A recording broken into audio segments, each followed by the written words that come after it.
Historiquement vôtre. La palette du diable. Voilà le plat d'Olivier Pouls aujourd'hui. Oui, la palette à la diable, pour être le plus précis possible. Quand même. Enfin bon, la palette du diable, pourquoi pas, ça sonne pas mal aussi, c'est un nom sympa. Alors si on regarde dans un dictionnaire culinaire, et notamment dans ce qui est probablement la Bible, ce recueil qu'a écrit Auguste Escoffier à la toute fin du 19e siècle, à la mention à la diable, on trouve une sauce, puisqu'il avait classifié toutes les sauces, une sauce classique de la cuisine française à base de fond de veau, de réduction de vinaigre, de vin blanc, d'échalotes, de concentré de tomates et aussi du piment, le côté pimenté, le côté un peu puissant, valant, je pense, le nom à la sauce, une sauce à la diable, et puis elle est teintée de rouge puisqu'il y a du concentré de tomate et du piment, donc tout ça est assez cohérent finalement. Mais si vous regardez ce qu'est une palette à la diable, eh bien vous avez une recette qui est tout à fait différente et qui ne fait pas appel à cette sauce. Et alors la palette à la diable, ça c'est une recette qui est extrêmement contemporaine, puisqu'elle a été inventée il y a une 50aine d'années, à peine, en Alsace, par des charcutiers alsaciens, qui probablement ne savaient pas très bien comment valoriser la palette. Alors la palette, qu'est-ce que c'est ? C'est un morceau qui est situé sur la partie supérieure de l'épaule du cochon, qu'on désosse en général, et une fois qu'elle est désossée, elle est roulée, et ça fait comme une espèce de rôti. C'est très bon, mais c'était peut-être pas très facile à vendre. Alors ils vont avoir l'idée de marier cette palette avec de la moutarde, et d'emballer le tout dans une crépine de porc. C'est quoi une crépine de porc ? Eh bien, alors la crépine, qu'est-ce que c'est ? Vous savez, c'est une membrane très fine du porc, et ça ressemble un peu à une sorte de filet. Vous voyez ?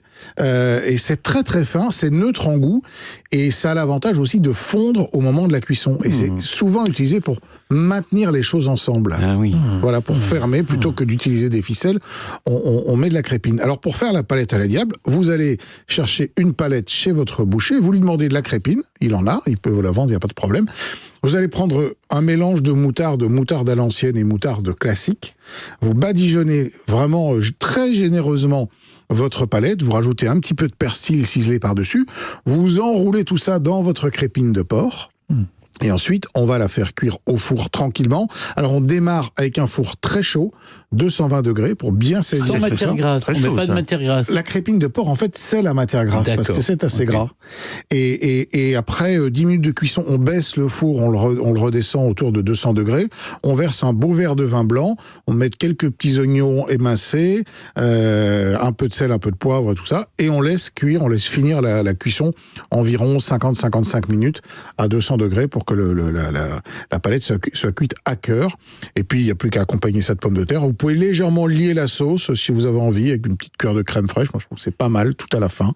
Et vous avez donc ce côté... Alors, la moutarde, elle perd son côté piquant en cuisant. Ah bon elle n'est plus piquante. Donc, mais elle aura aromatisé la viande, et je trouve que c'est une belle association. Parce que j'allais vous poser une question. On a beaucoup parlé de LSD aujourd'hui, on va peut-être arrêter, mais qu'est-ce qu'on boit avec cette palette à la diable ? Parce que souvent sur les plats, alors vous dites que c'est pas trop...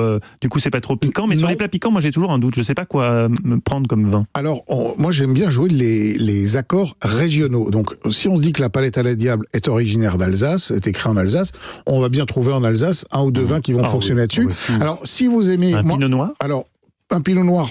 Je suis pas sûr parce que j'ai peur que la moutarde... Alors vin blanc. Voilà, plutôt un vin blanc. Alors, un Riesling... Ah oui. Et si vous en faites une version un peu piquante, ce qui marche très bien avec les plats un peu relevés, un peu pimentés, ce sont les vins très légèrement sucrés. Si vous prenez par exemple un Gewürztraminer, vendange tardive, même pas sans aller jusque là, mais avec un peu de sucre résiduel. Mais sinon, on fait des eaux formidables, vous savez. Des eaux, effectivement, avec modération aussi.